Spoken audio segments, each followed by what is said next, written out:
Hello बच्चों, आज हम लोग यहाँ पे देखेंगे। आज हम लोग का टॉपिक है इलेक्ट्रॉनिक कॉन्फ़िगरेशन। इलेक्ट्रॉनिक कॉन्फ़िगरेशन के बारे में आज हम लोग कुछ इन्फॉर्मेशन लेंगे।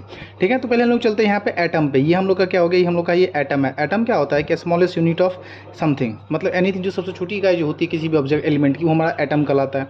और एटम जो होता है वो तीन चीज़ से मिलकर बना होता है। वो क्या क्या होता है, एक होता है इलेक्ट्रॉन, फिर आता है हम लोग का प्रोटॉन, और फिर आता है हम लोग का न्यूट्रॉन। ठीक है, ये तीन चीज़ों से मिलकर बना हुआ होता है। इलेक्ट्रॉन क्या होता है, ये होता है हम लोग का निगेटिवली चार्ज होता है। ठीक है, ये क्या होता है हम लोग का निगेटिवली चार्ज होता है। प्रोटॉन क्या होता है, ये हम लोग का पॉजिटिवली चार्ज होता है। और न्यूट्रॉन क्या होता है, ये न्यूट्रल होता है, ना इस पर पॉजिटिव चार्ज होता है ना इस पर ये निगेटिव चार्ज होता है, ये न्यूट्रल करके रखता है। ठीक है, तो एटम में कितने एटम के तीन हो गए, यहाँ पे तीन पार ये एटम हो गया। और सब एटॉमिक्स क्या क्या हो जाएंगे, इलेक्ट्रॉन, प्रोटॉन और न्यूट्रॉन।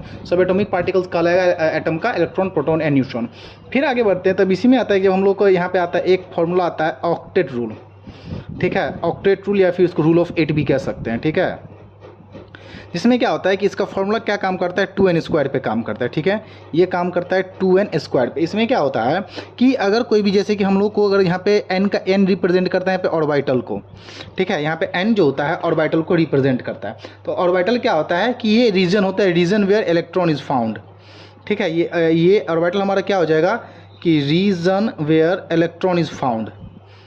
इलेक्ट्रॉन इज फाउंड यानी कि वे वैसा रीजन होता है जहाँ पे हम लोग इलेक्ट्रॉन को फाउंड कर सकते हैं। वो क्या कहलाता है हम लोग का ऑर्बिटल हो जाता है। तो जैसे कि हम लोग यहाँ पे क्या कहता है कि अगर फर्स्ट ऑर्बिटल होता है यहाँ पे, जैसे कि हम लोग का हाइड्रोजन होता है। ठीक है, तो हाइड्रोजन के पास हाइड्रोजन का एटॉमिक नंबर कितना होता है, 1। अब इसको 2n स्क्वायर के फॉर्मूला पे लगाएंगे तो 2 नंबर ऑफ ऑर्बिटल हाइड्रोजन बस कितना होगा, एक ही होगा। ठीक है, तो 1 इसका स्क्वायर, तो 1 का स्क्वायर 1 इंटू 2, ये कितना हो जाएगा हम लोग का 2 को रिप्रेजेंट करता है। लेकिन एक्चुअली में क्या होता है कि ये जो ऑक्टेट रूल है वो कहीं कहीं भी यहाँ पे फ्लॉप हो जाता है, फेल हो जाता है, पूरी तरीके से हम लोग को ये एक्सप्लेन नहीं कर पाता है।